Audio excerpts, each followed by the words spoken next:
பால் தமிழ் பால் என்ற நினைப்பால் வந்த மலைப்பால் பால் கழுதை பால்.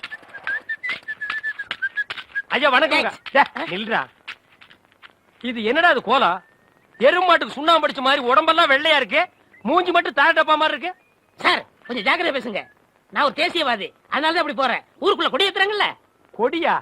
ஓ அந்த கொடியா? கொடி ஏத்துற இடத்துல ஒரு குள்ளர் இருக்கு, என்னடா வேலை? அங்க மிட்டாய் கொடுப்பாங்களே. முட்டாயா?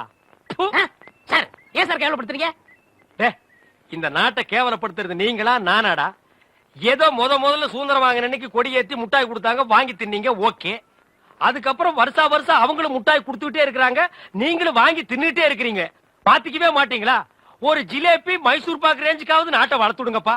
நாங்க என்ன திங்க மாட்டேன் சொன்னோம், அவங்க கொடுத்தா தானே. டேய், நம்ம பாட்ட முப்பாட்ட வெள்ளக்காரன் கொடியை இறக்கிட்டு நம்ம கொடியை ஏத்துறதுக்கு உசிரியே கொடுத்தாங்க. நீங்க என்னடானா தம்மா துண்டு முட்டாய்க்கு தெரு தெருவா லோலோன்னு அலையறீங்க. திருந்துங்கடா டேய். ஐயா இவ்வளவு நாளா மூடி கிடந்த அறிவு கண்ண நீங்க திறந்துட்டீங்கயா.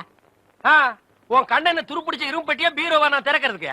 இப்ப இருந்து இந்த நிமிஷத்துல இருந்து எனக்கு தேசிய உணர்வு வந்துருச்சியா. இப்போ ஒரு நிமிஷத்துல நீ மனுஷனே இல்ல தெரியுமா? அதை விடுங்கய்யா, என் உடம்பு துடிக்குதுயா. இந்த தேசத்துக்காக, இந்த நாட்டுக்காக நான் ஏதாவது ஒண்ணு செய்யணுமையா. ஒன்னே ஒண்ணு நீ செய்யலாம். சொல்லுங்கய்யா. இந்த நாட்டை விட்டே ஓடி போய். என்னங்கய்யா? அதான் நீ நாட்டுக்கு செய்யற நன்மை, நாட்டு மக்களுக்கு செய்யற நன்மை, நாட்டு ஜனங்களை பிடிச்சிருந்த தரித்திரமே ஓடி போச்சுன்னு நினைப்பாங்க. நான் மிட்டாய் வேண்டி வந்து பேசிக்கிறேன். டேய், அங்க முட்டாய் கொடுக்க மாட்டாங்க. அது கோவில் திருவிழாவுக்கும் காப்பு கட்டுக்கு ஏத்துற கொடி, விபூதி தான் கொடுப்பாங்க.